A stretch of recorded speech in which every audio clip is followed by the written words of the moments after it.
isso é uma coisa que é muito comum que você falou, o negócio de tomar decisão, né? Que isso é algo que o cara tá no campo, ele tem ali a fração de segundo para tomar decisão. E a gente vê várias vezes, né? E os jogadores mais jovens realmente são mais afetados por isso, que o cara... O problema não é que ele não soube chutar, ou que ele não tem... Não, ele tomou a decisão errada. A gente é flamenguista, né? E aí o Michael, por exemplo... Quando ele chegou no Flamengo, ele passou uma fase muito ruim. E não era porque ele não sabia jogar, é porque ele tomava decisões erradas. Você sabe, em vez de tocar pro lado, ele resolvia tentar mais um drible que não ia dar.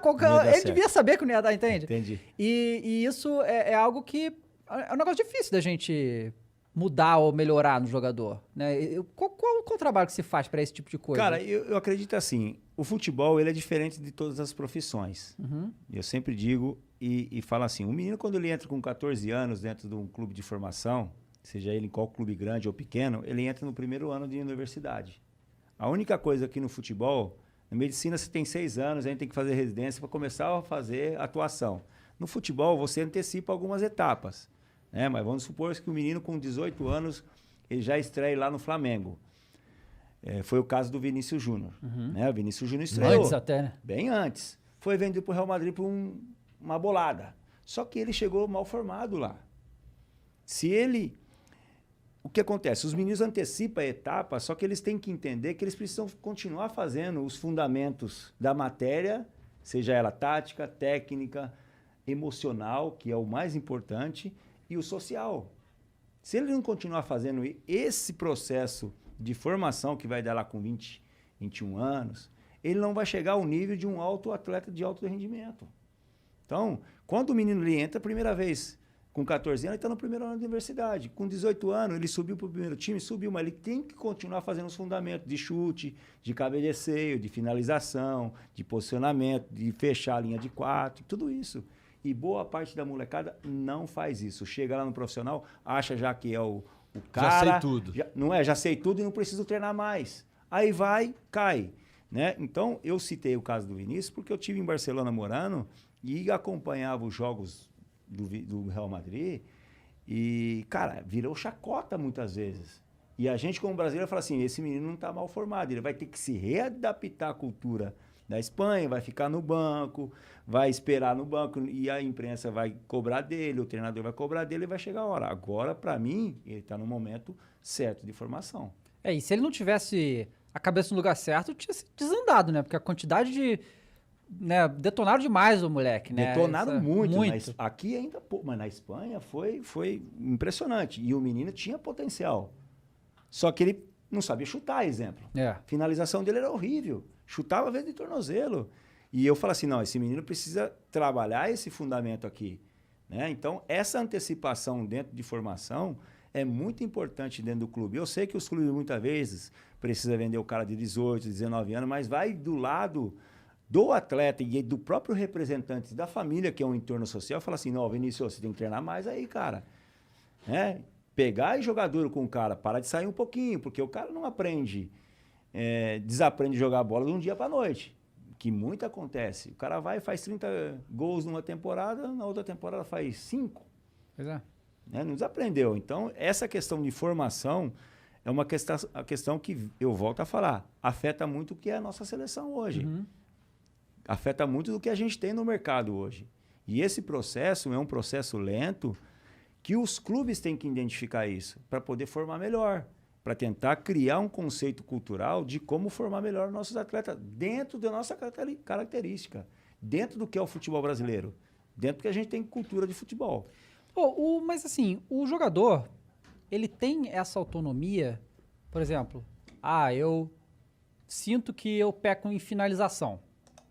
Eu preciso treinar a finalização, ficar chutando que nem maluco lá 1 milhão de vezes. Ele tem essa autonomia no Tem, claro que tem. Inclusive de ter um personal trainer, que é uma das coisas que eu acho que todos os clubes deveriam ter. Porque são 25, são 28, 30 jogadores num elenco e às vezes tem um preparador físico, um recuperador. Nem dá para dar atenção para todo mundo. E aí a gente vê o pessoal reclamando que a intensidade do Campeonato Brasileiro devido à Covid também, os caras estão jogando a cada 3 jogos, cara. 3 dias, não tá coisa de louco. É impossível. E o Brasil é um país continente. Você joga lá em Santa Catarina contra o Chapecoense, daqui a pouco você tem que ir lá para Fortaleza. Ou lá, e jogando aqui a 16 graus e no Rio de Janeiro com 40. É desumano isso aí. Não tem parte fisiológica que aguenta, não tem. O jogador não é máquina. E fora que tem o lado emocional da pressão de ganhar e ter resultado e do meme na rede social. Pois é. Então, hoje, cara, nós temos que proteger também mais os nossos profissionais de futebol. Os atletas, boa parte dos atletas tem depressão. Sim.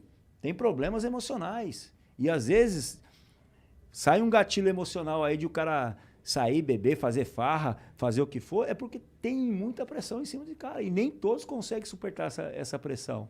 Né? Seja ela lá em cima, quando precisa ganhar, seja embaixo, quando tá para cair para a segunda divisão. Sim. Isso daí é uma das coisas que tu forma lá nos moleques dos caras. Cara, isso aí foram experiências dentro da minha trajetória de vida, cara. Eu, com 16, 17 anos, eu tive que entender que se eu não entrasse nesse tipo de comportamento, eu não chegaria nem no São Paulo, eu não ia chegar. Eu ia ficar no 15 de Jaú, ia jogar nos times do interior de São Paulo. Então eu entendi que, cara, se eu não fosse para esse caminho, claro. Molecão, tu se ligou nisso? Molecão, me liguei, cara. E eu sabia que era um jogador limitado em alguns fundamentos. E, cara, eu tenho que treinar isso, tenho que treinar isso. Graças a Deus, no São Paulo, eu peguei o Tele Santana, que me ajudou na transição do júnior pro profissional. Não tem um que fala mal do Tele Santana. Não, o Tele Santana é Deus, para todo mundo que jogou com ele. Porque ele não era só, ele era um assistente social. Uhum. Então, a minha mensagem aqui é porque os clubes contratem, invistem, em vez de pagar milhões em um atleta, às vezes, dentro do orçamento de 2022, clubes de futebol, contrate um assistente social top para cuidar do lado social do menino de transição, do profissional, do júnior para o profissional. E o Tele, como ele morava lá na Barra Funda, ele era muito mais que só o treinador. Ele era o jardineiro, ele tinha olho de dono, coisa que boa parte das pessoas não tem esse olhar. Ele era um educador, ele era um assistente social, ele era um preparador físico, ele para de cruzar, Cafu, cruza de novo, para a jogada. Hoje você não vê. Você vai pegar no pé de um menino lá, lamentavelmente o cara vai lá ligar para o empresário vai fazer um inferno com a diretoria para tirar o cara do time. Pois é, acontece bastante isso aí. Entendeu? O bullying que existe, pô, não deixa o cara levar uma dura, não pode dar uma dura do cara, o cara já é homem, pode suportar uma dura. Então, a minha trajetória de vida, para ter chegado a jogar onde eu joguei, conquistar o que eu conquistei, eu tive que renunciar. E a pegada tem que ser grande. Não tem mimimi, coisinha, não. Você quer conquistar, irmão, você vai ser cobrado. Porque a torre, quanto mais alta ela é, mais o vento pega. Se você não estiver bem enraizado com valores e princípios e fundamentos do futebol, você não vai chegar na metade do caminho. Então, boa parte dessas coisas as pessoas conseguem entender, mas não consegue colocar em prática, devido ao sistema dos clubes também.